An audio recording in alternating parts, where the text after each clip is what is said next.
जय Jivdani. Beauty with astrology की founder मैं कामिनी खन्ना आप सभी समझदार श्रोताओं के साथ एक बार फिर एक चर्चा का विषय लेकर हाजिर हूँ। सूर्य शतभिषा नक्षत्र में प्रवेश कर रहे हैं। चलिए चर्चा को आगे बढ़ाऊं इससे पहले मैं आप सबसे नम्र निवेदन कर दूं कि सब्सक्राइब कीजिए मेरा ये यूट्यूब चैनल YouTube/ब्यूटी विद एस्ट्रोलॉजी। जब आप सब्सक्राइब करेंगे तो पॉपअप होकर ऊपर बेल बटन आएगा और उससे क्लिक करते ही मेरे चैनल की सभी जानकारियाँ आप तक सबसे पहले पहुँचती रहेंगी। मैं जो राशिफल बताती हूँ वो लग्न के अनुसार है और जिन लोगों को कंसल्टेंसी चाहिए उनके लिए मैंने व्हाट्सएप नंबर दिया हुआ है। सूर्य शतभिषा नक्षत्र में 20 फरवरी 2023 को प्रवेश कर रहे हैं, जहां पर वो विराजमान रहेंगे 5 मार्च 2023 तक।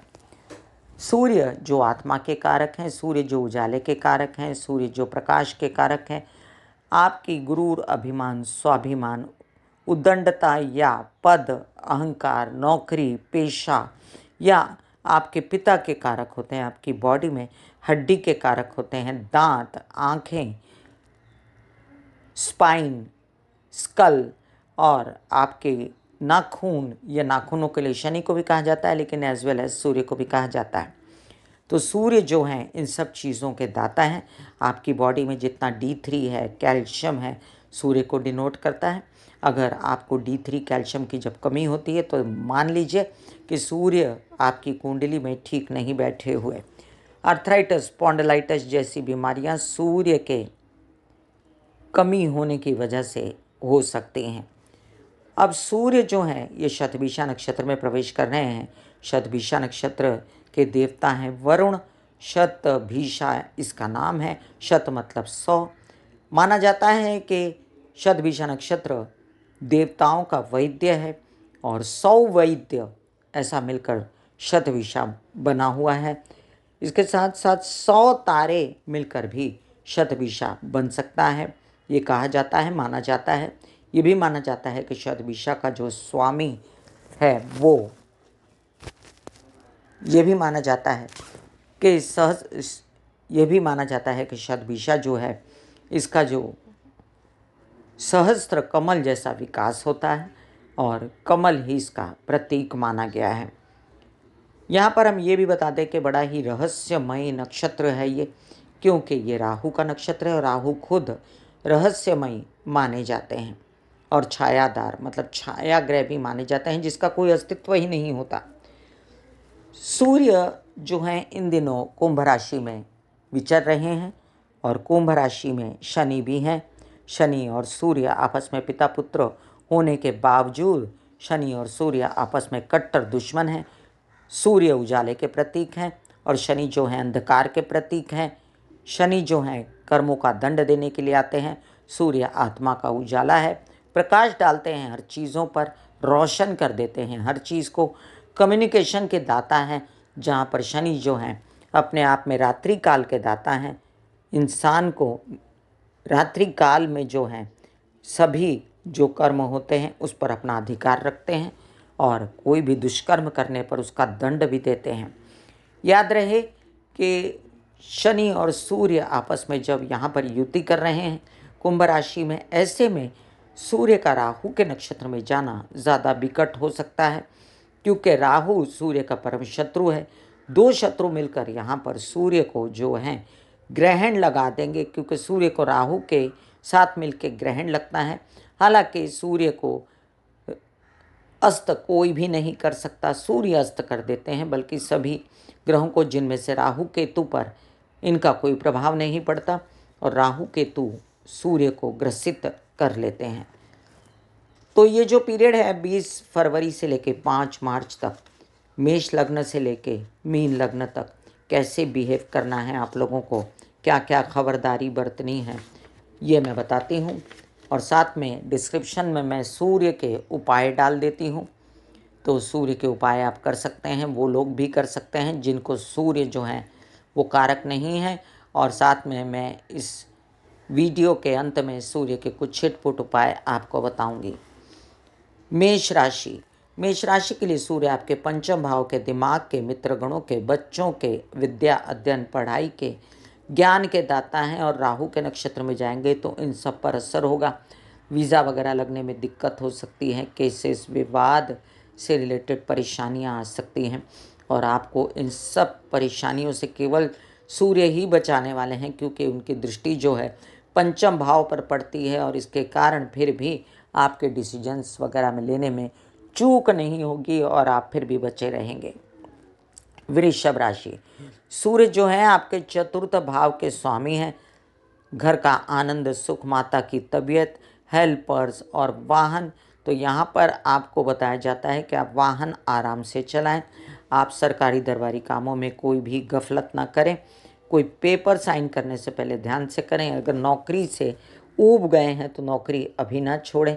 फिलहाल पिता की तबीयत का ध्यान रखें। हालांकि यहाँ पर ये सब नेगेटिव पॉइंट होने के बावजूद सूर्य की दृष्टि एक पॉजिटिव है और जिसके कारण आपको माता पक्ष का सपोर्ट है और फिर भी घर की सुख सुविधा बनी हुई है। मिथुन राशि, आपके लिए कई सारे काम जो वर्जित कर छोड़े थे आपने, आपको फिर से सताएंगे और आप करने की चेष्टा में परेशान होंगे। जो गवर्नमेंट रिलेटेड बॉडीज से काम है वो भी तंग कर सकते हैं आपको। भाग दौड़ यात्रा में परेशानी हो सकती है, लेकिन जो सेविंग पॉइंट है वो है आपके छोटे भाई बहन और फिर भी आपको यात्रा में यश मिलना। हालांकि आपकी कई तकलीफ़ें होने के बावजूद, बड़े भाई बहन पिता समान लोगों से आपको असहयोग होने के बावजूद आपके कई सारे काम बनते नज़र आते हैं मुझे। कर्क राशि, आपके अष्टम भाव में सूर्य का ये विचरण, राहु के नक्षत्र में, थोड़ा तबीयत संभालिए। अपने परिवार की भी, अपने परिवार के साथ मनमुटाव ना कीजिए। बोलने चालने में अपना ध्यान रखिए। देखिए कि आपका संचित धन तो बर्बाद नहीं हो रहा और हड्डी, स्कल, दांत, आंखें, स्पाइन या स्पॉन्डिलाइटिस, अर्थराइटिस से रिलेटेड कोई समस्या है तो सूर्य की रोशनी में बैठें और गायत्री के जप करें। सिंह राशि, लग्नेश हैं सूर्य, सर्वोपरि उनका ध्यान रखना है आपको। तो सूर्य जो हैं वो सप्तम भाव में बैठ के आपको बेचैन करते हैं विवाहित जीवन या आपके व्यवसायिक जीवन के पार्टनर के साथ। ये भी याद रखें कि आपने कोई ऐसा काम शुरू किया है जिसमें आपके गवर्नमेंट रिलेटेड बॉडी की ज़रूरत है, मदद की ज़रूरत है, तो वो नहीं मिलेगी और जिसके कारण आप बेचैन हो सकते हैं। लेकिन फिर भी आपका हिम्मत, हौसला नहीं टूटेगा, इसकी खबरदारी मैं आपको देती हूँ। आपको ये भी कहती हूँ इसकी जिम्मेदारी आपकी मैं लेती हूँ। ये बता दूँ आपको कि आपका फिर भी उत्साह बना रहेगा और आप किसी न किसी प्रकार से हर तकलीफ से बाहर निकल जाएंगे। कन्या राशि, षष्ठ भाव में सूर्य का अच्छा फल होता है, लेकिन राहु के नक्षत्र में है, वो बेचैन हो सकते हैं तबीयत को लेकर। आपको कोई कर्जा लेना है ना देना है। पुराने कर्ज चुकाने में आपको दिक्कतें आ रही हैं। कर्जदार जिनके हैं वो लोग तंग कर रहे हैं। तबीयत का ध्यान रखें और मामा पक्ष से अनबन ना करें। हालांकि विदेश रिलेटेड काम बनते रहेंगे। अगर आपके कोई प्रेम संबंध है तो उनसे फुल सपोर्ट रहेगा और फिर भी खर्चों पर आप कंट्रोल रखेंगे। तुला राशि, तुला राशि के लिए आपके लाभ भाव के स्वामी हैं और जाकर बैठे हैं पंचम भाव में और इन दिनों साथ में शनि है और वो राहु के नक्षत्र में चले गए सूर्य। तो बेचैनी है विवाहित जीवन को लेकर, बेचैनी है आपको अपनी विद्या पढ़ाई मार्ग प्रशस्त नहीं हो रहा, अध्ययन नहीं मिल रही, ठीक से अध्ययन नहीं कर पा रहे और आपकी वीज़ा वगैरह लिखने में दिक्कतें हैं और आपको बच्चों से परेशानियां हैं, वो दंड हो गए हैं या आपको परेशानी है अपने मित्रों से, तो थोड़ा झेल जाइए। 15 दिनों का ये पीरियड है। गायत्री के जप करिए और याद रखिए कि आपके केसेस विवाद जो भी हैं उनकी खबरदारी जिम्मेदारी आपके पिता समान लोगों ने, ताया चाचा वगैरह ने ली हुई है, तो उससे आपको फुर्सत मिल जाएगी। वृश्चिक राशि, माँ की तबीयत को विशेष रूप से संभालिए और साथ साथ में अपने घर की सुखों की व्यवस्था को संभालिए। कोई भी किसी प्रकार का कोई बेचैनी मत कीजिए। वाहन वगैरह आदि आराम से चलाएं और हेल्पर्स के साथ बेचैनी ना करें, उनको निकालें ना, स्टाफ को निकालें ना, तो अच्छा रहेगा। हार्ट से रिलेटेड कोई परेशानी है तो अपनी तबीयत का ध्यान रखें। और दूसरा, पिता से पूर्ण सहयोग है, कामकाज चल ही रहा है, थके ना ज़्यादा, कामकाज पर ध्यान दें। धनु राशि, आपके लिए यात्राओं में बड़ा खबरदार होकर जाना, खाना पीना दवाइयाँ वगैरह साथ लेकर जाना, अपने छोटे भाई बहनों के साथ मनमुटाव ना करना, उनकी भी तबीयत का ध्यान रखिए और आपके कोई ऐसे काम हैं जिसमें बहुत लेज़ीनेस हो रही है या आपकी तबीयत ख़राब हो गई है, तो आपको थोड़ा-सा आराम करना है। कुछ काम आपके बन गए हैं और उसके बाद इतना दौड़ा रहे हैं आपको कि आपको वो काम जो है जान पर बनाया है, तो काम नहीं छोड़ना है। 10-15 दिन की बात है, ये समय भी बीत जाएगा। मकर राशि, आपके लिए परिवारजनों से आपकी अनबन आपको बिल्कुल नहीं करनी है। आपके संचित धन होने में कोई प्रॉब्लम्स हो रही हैं तो थोड़ा रुक जाइए, बाद में हो जाएगा। बाद में अच्छा कॉम्बिनेशन सूर्य गुरु का बनने वाला है और यहाँ पर आपको अपनी तबीयत संभालने की भी ज़रूरत है। सूर्य शनि राहु संगम हो रहा है। आपको विशेष रूप से यहाँ पर अपनी हड्डी, स्पाइन, दाँत, आपके स्कल या आर्थराइटिस, स्पॉन्डिलाइटिस, कैल्शियम D3 से रिलेटेड परेशानियों को देखना है। आप डॉक्टरी चेकअप वगैरह कराते रहें। हालांकि ये सब सुचारू रूप से होता भी रहेगा और आपके व्यवसाय में भी वृद्धि होगी, हालांकि धन संचित नहीं होगा।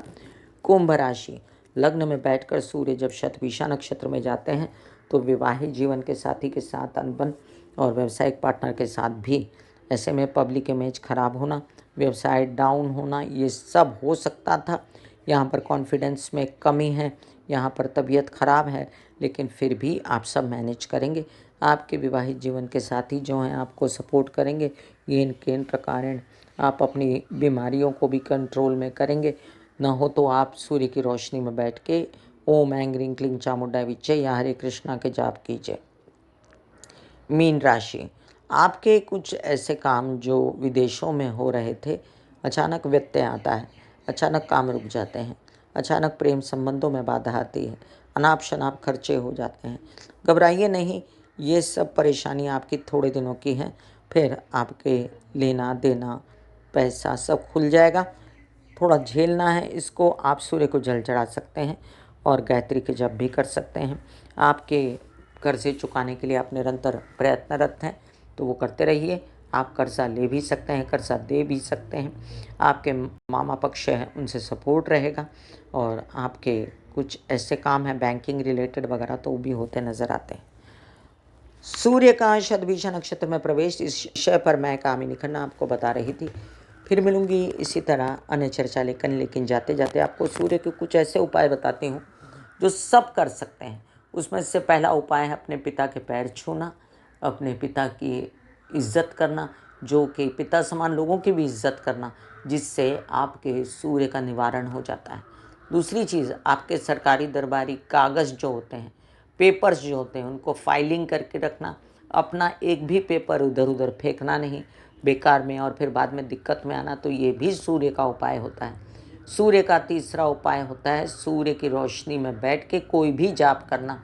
जो जाप आपको पसंद हो या जो भाता हो, वो जाप आप सूर्य की रोशनी में बैठ के कर सकते हैं। सूर्य के उपायों का ढेर मैंने लगा दिया है आपको मेरे वीडियो में, जो मैं डिस्क्रिप्शन में लिंक डाल देती हूँ, आप उसे ज़रूर देखिएगा। फिर मिलूंगी इसी तरह कोई अन्य चर्चा लेकर। तब तक के लिए आज्ञा दीजिए। धन्यवाद और नमस्कार।